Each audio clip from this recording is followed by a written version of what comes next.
2 o'clock, sorry, we are running late. We seem to be getting late at every demonstration, but that's how it goes, isn't it? Anyway, we're now delighted to introduce Frank, owner of Geshmak Bistro here in Newport. Is this the first demonstration, first appearance at Newport Food Festival? Yeah, this is my first appearance here, but I'm delighted to be here. Oh, really fantastic. looking forward to it. Well, croeso mawr, very warm welcome to you. Thank you, thank you. So what are you going to be cooking for us today? So today I'm actually cooking, it's quite a peasant dish actually. Can you say peasant dish maybe? It's a dish for people who maybe want to throw something together quickly. It's a rustic type of pasta called spaetzle. It's actually a very popular pasta, very traditional across the whole of Central Europe. It's made very simply. We don't need any fussy equipment, we don't need to wait and rest any kind of doughs or anything, so it's a really lovely protein-filled pasta that you can have at home. You can dress it how you like. I'm going to do it 2 ways with 2 different sauces today. So I'm going to do it one way with some beautiful rich paprika sauce, which is quite traditional across Austria, Germany, Ukraine, and I'm also going to cook it with some beautiful wild Scottish rolls as well. So I'm going to do a second sauce with some beautiful wild Scottish rolls with Parmesan cream garlic sauce, fresh parsley through it. So it's really rich. Sounds absolutely delicious. Mushroom seems to be a theme actually today, because we've just had another mushroom dish, but obviously it's not your main dish, but well, you know. Well, they're bang on season at the moment, you know. Absolutely, When you're cooking, you have to cook with the seasons, I think. Yes. You know, it's really important to celebrate the ingredients we have at the time. Yeah, you know, definitely. food miles are a definite, you know, they're a worry for everyone, aren't they? 'Cause They food are. miles, you know, you don't want to be sourcing your ingredients from too far away if you can help it. Now, we have some really fantastic produce. I mean, these have come from Scotland. So these are just ready to, you know, they don't come ready to cook. I'm not going to fool you into that. These because they're wild, they come out of a woodland from the leaf litter on the ground, so they take a little bit of preparation time. You know, you have to brush some dirt and grit out of them, you have to make sure that the mosses and the lichens are gone, but once those are prepared, they're actually really beautiful. They're a beautiful ingredient, and they're really versatile as well, they're delicious, so we should be celebrating that. Absolutely, and seasonal always tastes better. Food in season tastes much better. It's much fresher. The prime of its quality. Yeah, sure. Okay, Great. Okay, so we're going to start by starting a sauce. So one of the sauces I'm making is actually a paprika sauce. So for that, what I want to do is give that a little bit of time to enrich and you know, come down and really come into itself, and the sugars to develop in it. So we're going to just actually start that, just a little bit of oil in a pan here, really simply. I'm doing this in quantities that are going to be suitable for a small household, really. It's not an expensive dish to make. So what we've got, I've already pre-prepared, because I knew we were short for time, you see, and also I didn't want to chop my finger off in front of you. So really important that you're careful with your knives, and you don't try and do anything while you're under pressure. For example, if you're doing your first ever food demo. So what we've got is we've got some prepared, got some beautiful shallots here. So I'm just going to go in with some of those shallots. I'm just doing 2 sauces, so I've prepared enough for both of those in there. You don't need an awful lot. There's enough shallots in there for a portion for 2 or 3 people at least. And what we're going to do with those shallots, I'm going to go in immediately with some salt and pepper there. So there's a couple of reasons for this. What we want to do is we want to drive some of that moisture out and start those onions wilting. The salt will do that, will draw the moisture out, and it means that you get a sweeter onion that cooks into a softer, kind of sweeter texture and flavour, rather than something that goes too crispy. So really, how you treat your ingredients is really, you know, using simple ingredients in a variety of ways is really important. So what we're doing here is we're just going to cook these. This can take sort of 6 to 8 minutes to cook these onions down at a fairly low temperature here. I say onions, they're all part of the alum family. So what we're doing is we're going to cook those, we're going to try and make them like sweat nice and down, become quite sweet. So we've got a little bit of seasoning in there, we don't want to overdo it, we don't want to overpower our sauce, we can always adjust the seasoning at the end, so that's fine. So here we've got a pan on, boiling, ready. While those are sweating down, I'm actually going to make my pasta dough. So I've just bought Very, very simply, I've brought in some plain flour. Now, I've given you all quantities on the ingredient card, but this is a dish you can actually do by eye quite easily. It's all about just achieving a texture with it. So I've got some plain flour in here.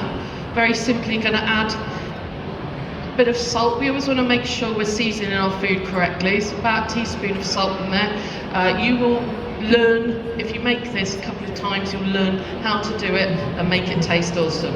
So I'm going to go in with some nutmeg. Now, nutmeg's actually a really important spice. It's an Indonesian spice and it's used across a variety of different cuisines.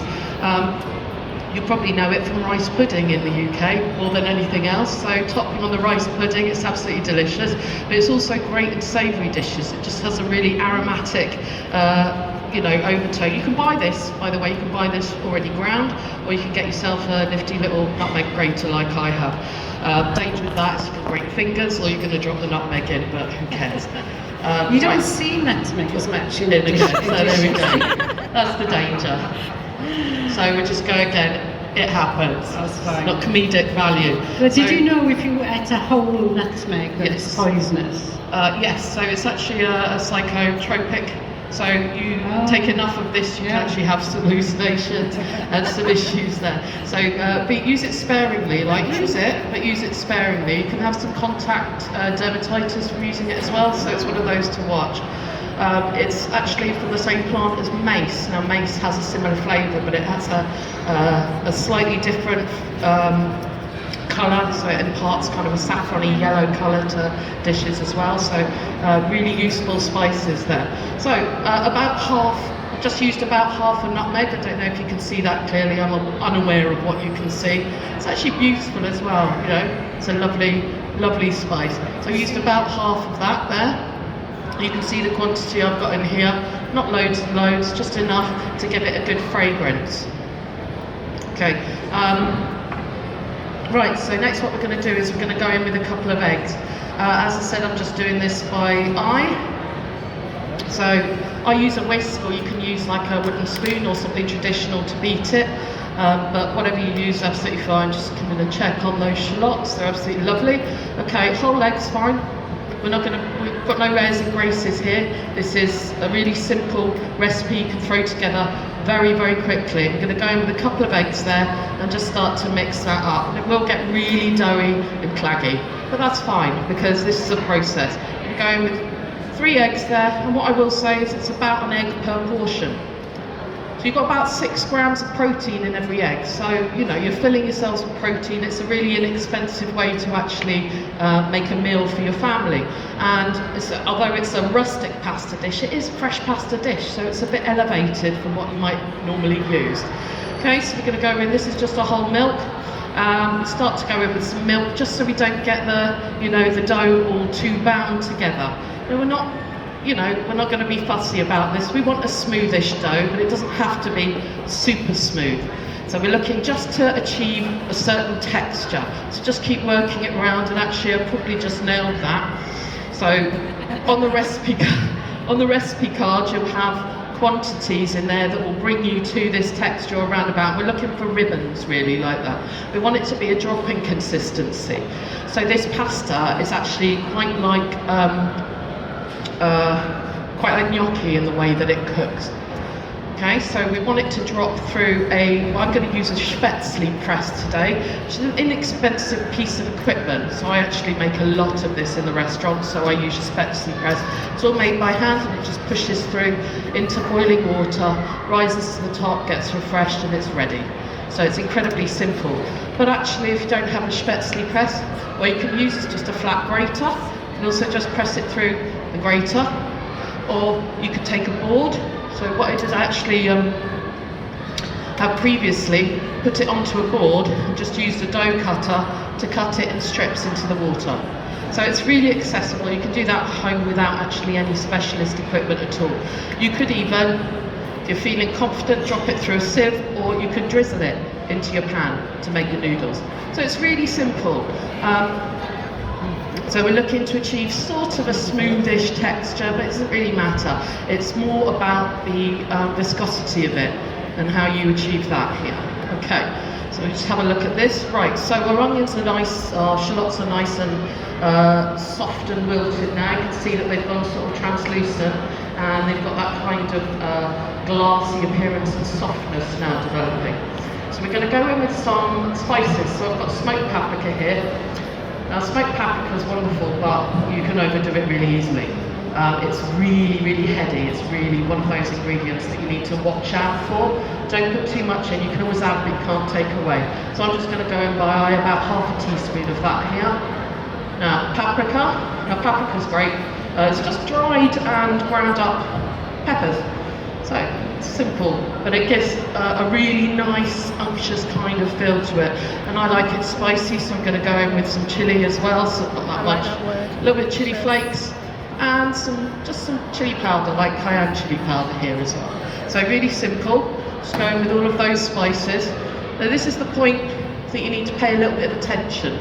So spices can actually burn really easily, so we want to knock the heat right down as far as we can and make sure that these spices are starting to give away their oils into the oil in the cooking pan, but we don't want them to catch too much on the bottom. If they do, fine. What I would do is I'd just scoop a bit of water out of that boiling pot there and just loosen it up.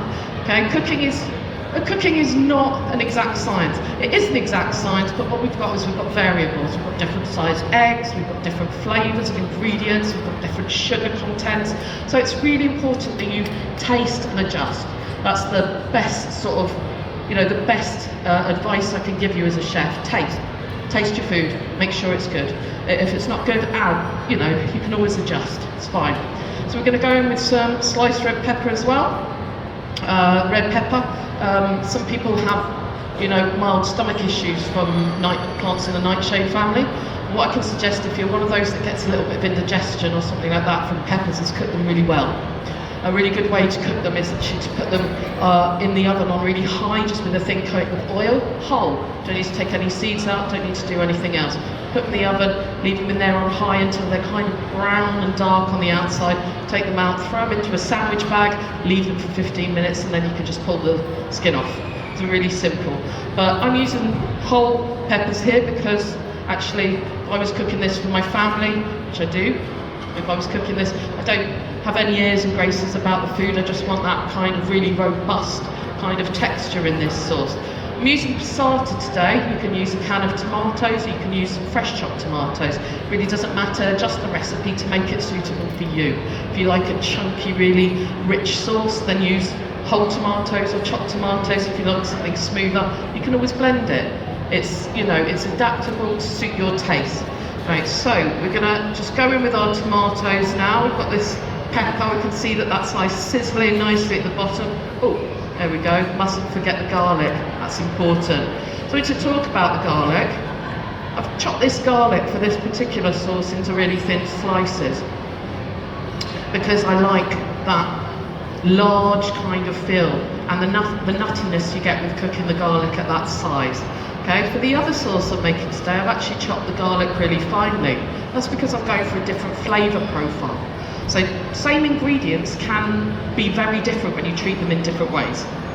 So what you need to do is think about what you're trying to achieve. What I want from this is a rich, traditional, chunky sauce.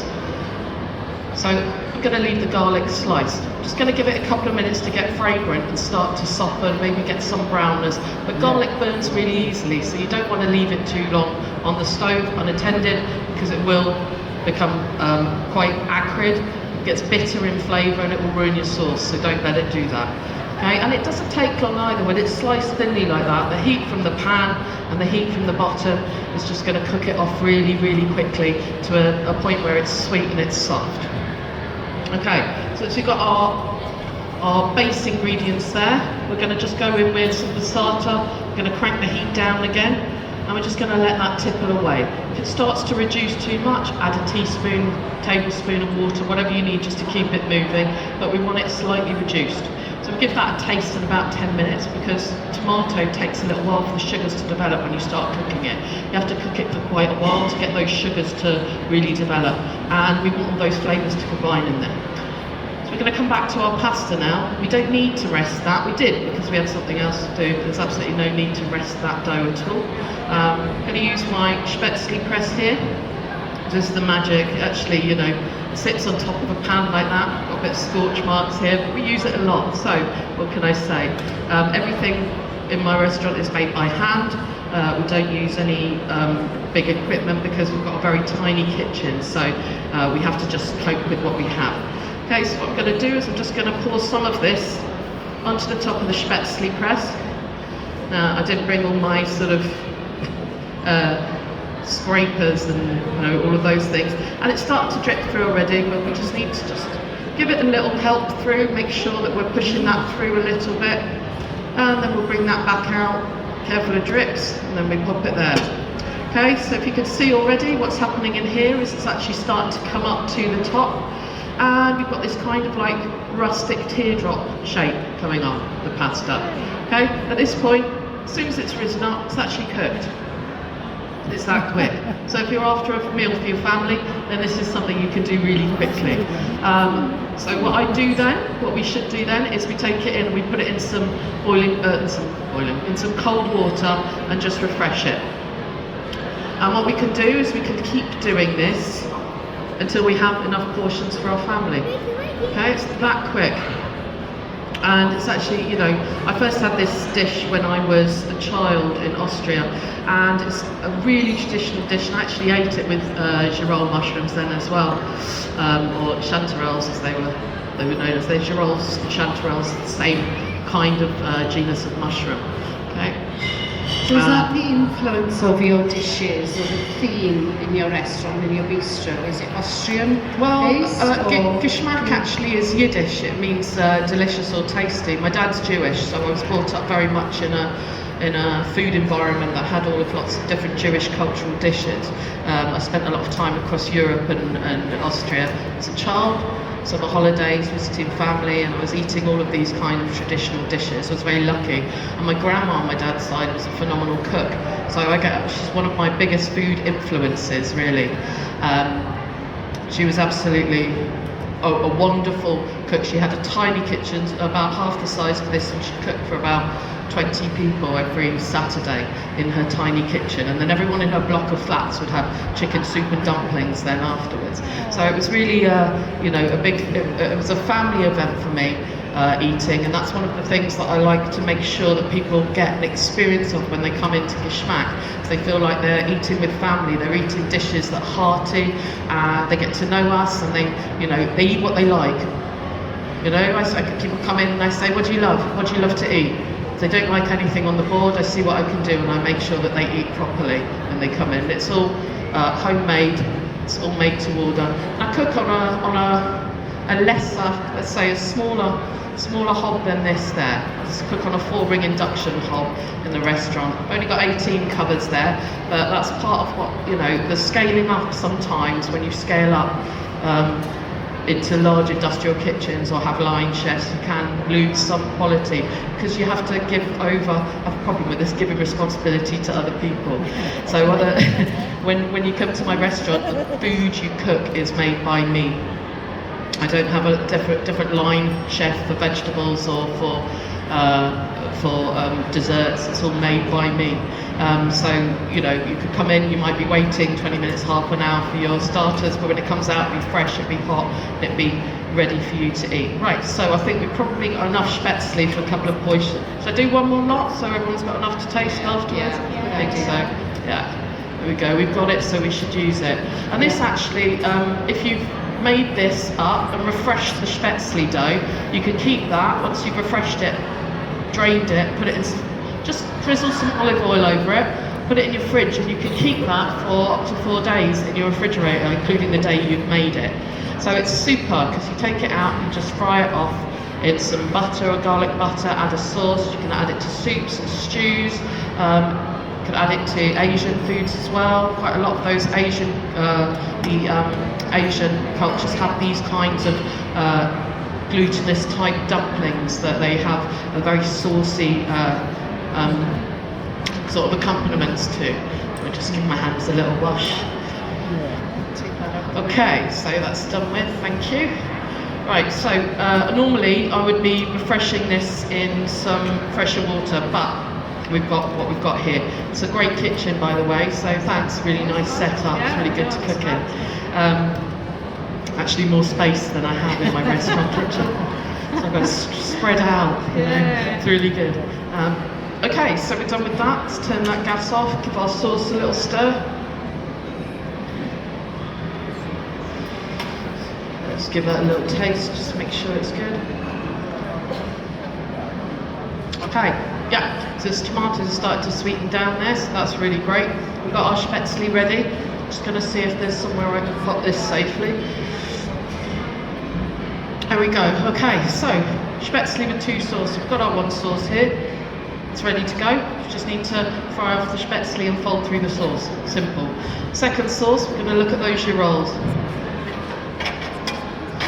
Okay, so mushrooms have a very high water content. So what you want to do is, if you're using mushrooms, is to make sure you drive the water off. So they require quite a high heat.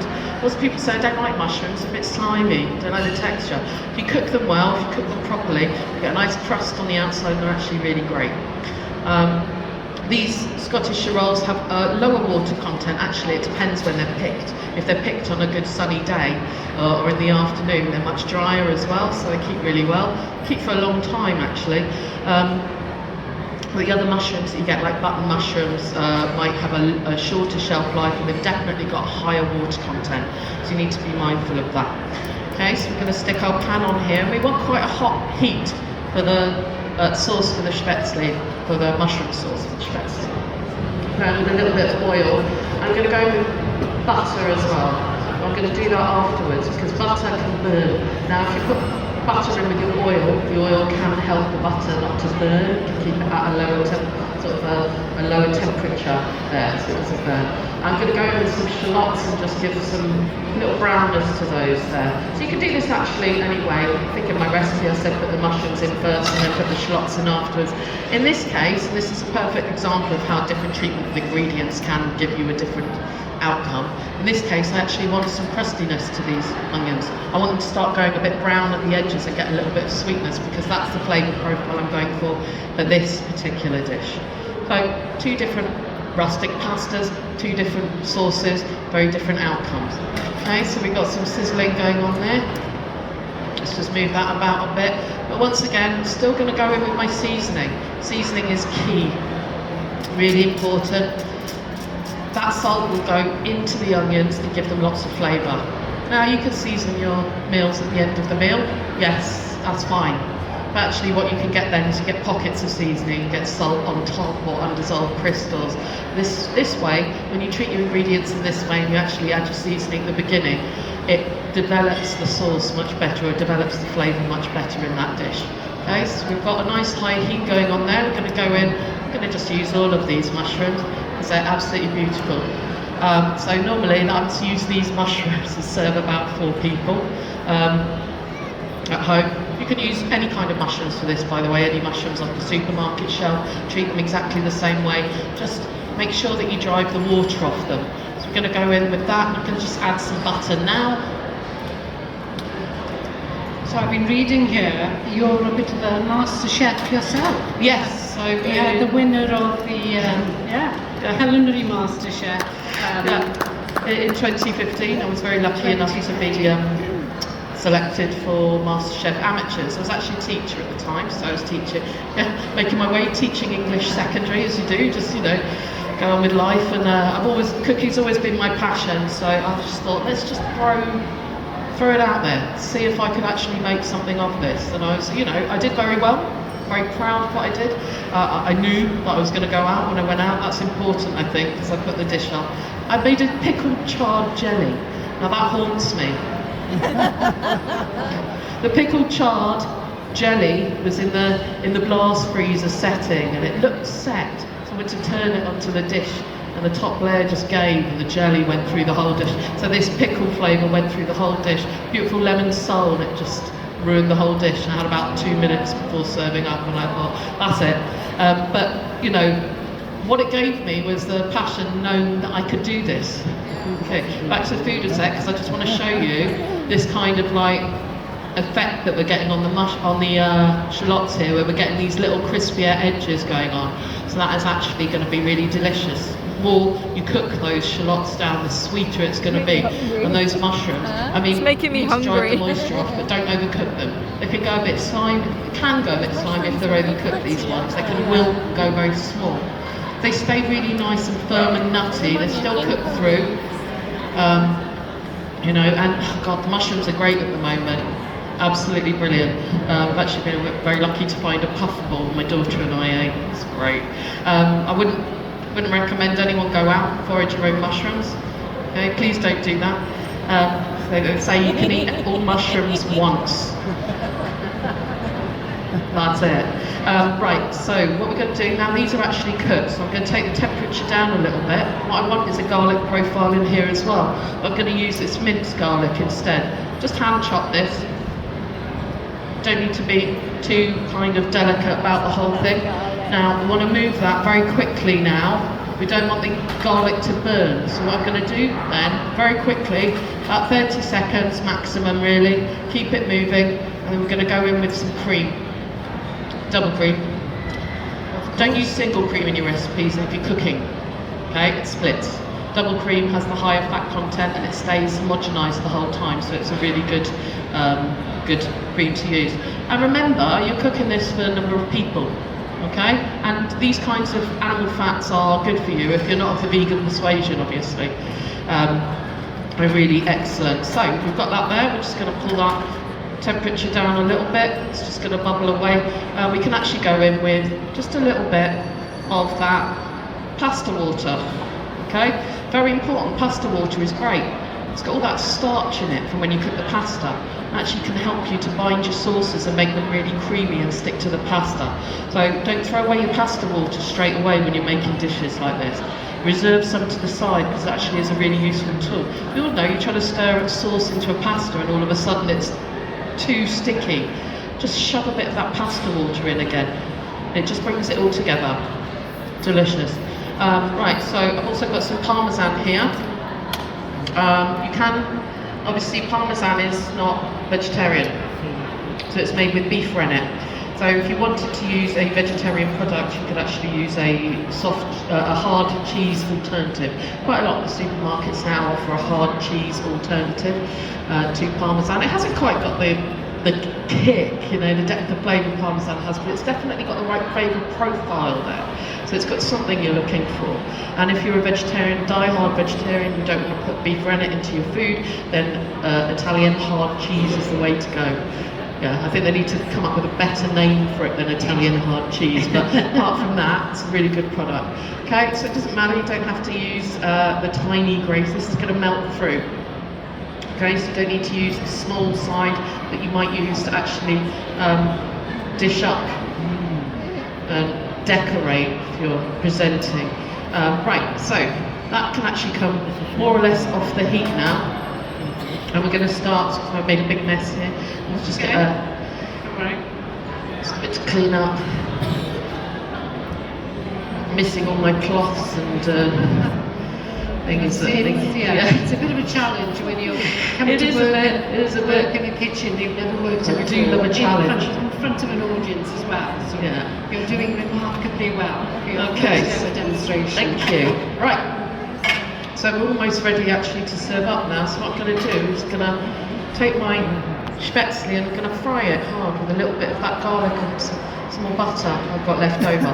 What I want is the spaetzle to develop, and I'm just going to pop this under for a moment. We know it's there, we'll come back to that. What I want is for the spaetzle to develop a little crust. As we know that, you know, we know that gnocchi's good. If we eat gnocchi, we know it's good. It's even better when you fry it and you get a little kind of crust on the outside. It's really delicious and it helps texturally as well with it. Makes it a more interesting dish. So we're going with a little bit of oil, not loads, got plenty of fat in there. And we're going to take our spaetzle, and normally this would be much more drained, so it might be that I have a hard time getting a crust on this one today because normally it would be drained.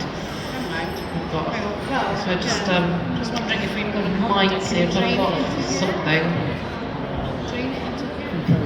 Yeah, that's actually a good idea. Thank you. Not using it. There we go. Because So let's just give that a little bit more of a drain for a moment there while that pan heats up.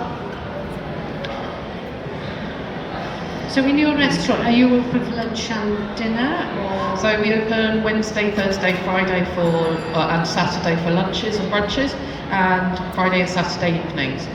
Friday and Saturday evenings. Friday and Saturday evenings at the moment. It's just me, so you need to have a life, don't you? But don't you have anybody helping you? Do you have somebody doing the washing up at least? Yeah, I have a really lovely volunteer who does the washing up, and my daughter works with me in the day as well. And I have some volunteers who come in and make themselves useful in the evening as well. I do occasionally pay people as well. It's not all volunteering. Quite a lot of people I try and pay, and they say pay me in food instead, which is great, because I think, you know, a barter system, I think we need more of that exchange of skills and goods in society today, especially, you know, we're all going through cost of living crisis. There's not a lot of money around, is there? So if you've got skills to share and things to exchange instead, then that's great. You know, we should do that. We should all be doing that. Okay, so I'm going to go in now with this spaetzle. You can see that butter is mostly melted. Usually you make for a butter to stop sizzling, and that tells you that all the moisture's been driven off it and it's ready to go. Let's go in with that much. Should we go with it all? Should we just do it all? Don't want to overload your pan because you want crustiness. Right, so we're going to have a high temperature now. We just want to wait for some of the water to come off. So I'll just go through and remind you, this is absolutely fine. This is ready to use. We're going to go in with some black pepper though. Give it a little bit of that extra kind of thing to it. Black pepper you can add at the start, also add at the end is really delicious. So if you add it at the start, the flavour kind of develops into the ingredients. If you add it at the end, you can get beautiful little crunches of that black pepper through your food. Love black pepper, so I'm going to go in with quite a lot there. You know, so people go to the table at the restaurant, say, tell me when to stop, right, with the black pepper. They're there for quite a while. And also parmesan, tell me when to stop. Just keep it coming. Yeah. So we've just need a little bit more heat on that. There's quite a lot in the pan, so that's why it's going to take a little bit longer just to develop its crust. Can I just tell the audience a little bit about the survey that Newport Food Festival are running? If you see one of these scans, QR codes around the place, if you scan it and it's a very, very quick survey, but you're in with a chance of winning a hamper of goodies from all the traders that are exhibiting at the food festival over the weekend. Also, if you go on your social media, you'll get the survey link through the social media as well. Just a very quick one while you're waiting for that. We're delighted that we've got some lovely oil here from Steinwick Farm Oil. They're exhibiting here, and they're a Great Taste 2-star winner. And then this lovely, another Great Taste winner, the Queen Bee Honey Company, very local from Pontypool, so they very kindly donated produce as well. Sorry, back to you. Oh, that's fine. Absolutely, bit product placement. Sad break. Yeah, this demonstration was brought to you by. So don't be afraid to let this get a bit crusty, right? We want it to be really delicious and crusty at the bottom, and it take a little bit longer here. So just tell you a little bit about this sort of noodle dumpling. It's actually really traditional, but it's not the only way that this appears across Central Europe. So there's other ways that this kind of cuisine appears as well. So for example, you might go out and buy something in Austria or Germany called Frittatensuppe, which is actually very thin pancakes which cut into noodle shapes and then just put into a very simple chicken broth. It's actually used instead of noodles. There's also a really beautiful dessert that's made in a similar way called Kaiserschmarrn. Kaiserschmarrn is made with rum-soaked raisins, and then they are used in a souffle pancake. So you souffle the pancake, you put the rum-soaked raisins through it, you cook it off, chop it, cool it down, and then you hard fry it with some butter and some sugar to serve. So you serve traditionally with some spiced apple sauce. It's a really traditional dessert.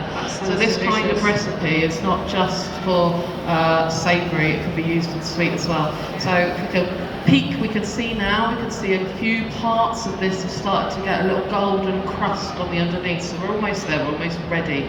So, you know, we want a few more like that ideally.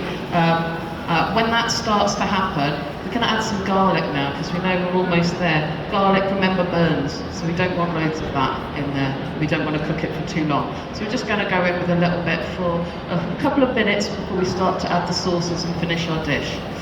Okay, just turning gently. I mean, you can go quite dark with this. You know, don't go burnt, but go quite dark because that's where the flavour is. We can see we've got some nice dark areas here. What we don't want is for that garlic to get acrid and burn, so just turn the heat down a little bit. Now we've reached that point where most of the moisture is being driven off and we're starting to get a caramelised outside. We're going to stop with the intense heat, bring it down. That will retain its heat and keep giving a nice crust without actually reaching the point of burning. Okay, so almost being there. How are we doing for time? We good? Yeah, it's 3 o'clock now, so yeah. Okay, good. Pretty much on schedule. The band are ready. What do you know? Can't wait. Ready Sorry to entertain us once you're finished.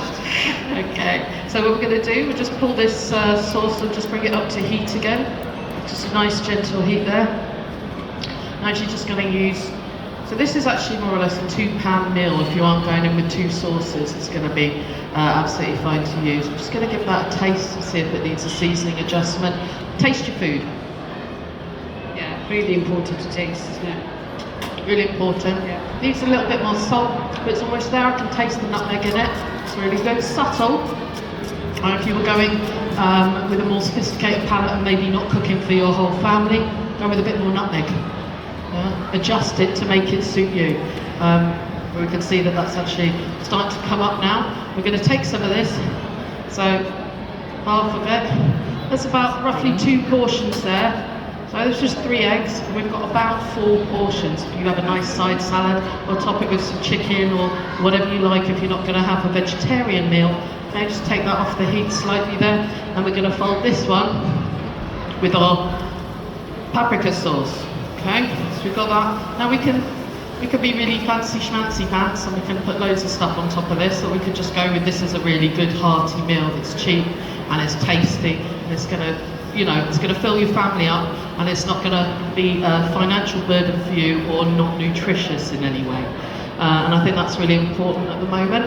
Well, they're both vegetarian. Both, well, this one not because of the parmesan. But if you have rennet-free cheese, you could do it with a little cheese in it. Yeah, exactly. So I've just taken that off the heat. The heat of that will actually finish that sauce beautifully. What I would do is normally serve that with some wild rocket, just a drizzle of fresh olive oil over the top, some parmesan maybe, or just take a rotisserie chicken or some leftover roast chicken and put that on top. Put some veg on the side if you really want to be a complete mealist about it. Sometimes this is all you need. I serve this a lot in the restaurant. This is one of those dishes that people don't know about, and when they find out about it, they come back for it, because it is delicious. Now, this one is starting to slightly split. That's what we want. We want it still to be creamy, but we don't want any excess sauce around. We also don't want it to get to the point where it's just an oil slick and it's split completely. So judging when to put it on the plate is important. So we've just got some fresh parsley here. You can chop it up. I don't like chopping herbs on a board. I find that the herb flavour just goes into the board, and you lose a lot of that kind of texture and quality that you want. So just going to take some fresh parsley. I'm going to rip it up. Fresh parsley is absolutely brilliant. It's delicious, and it will start to wilt through there. And this is much more than a portion, but I'll probably eat it. Okay, so I'm sure everybody's going to enjoy eating it in a minute. I'm going to go with these 2, I think. So very, very simply, I'm just going to take that and pile it up there. So imagine you've got a beautiful plate of this. Got some nice, leave that in the pan, go with toasters. Got some nice rocket on there and some fresh olive oil, nice olive oil going on. And that is actually a beautiful meal. To suit most palates. And here, I mean, you can add your chicken, add some whatever you like, some fresh chopped chilli. I've actually got some fresh chopped chilli for lovers of chilli. I would put this on top and I'd just push it through and eat it fresh. Once again, fresh chilli has different quality from your cooked chilli. Okay, so really up to you how you like to enjoy your food. Everyone's different. Okay, so what we've got there, so we've got 2 beautiful adaptations of the same meal. Let's just dress that with some fresh chilli, and we're good to go. Ta-da! Fantastic, thank you so much.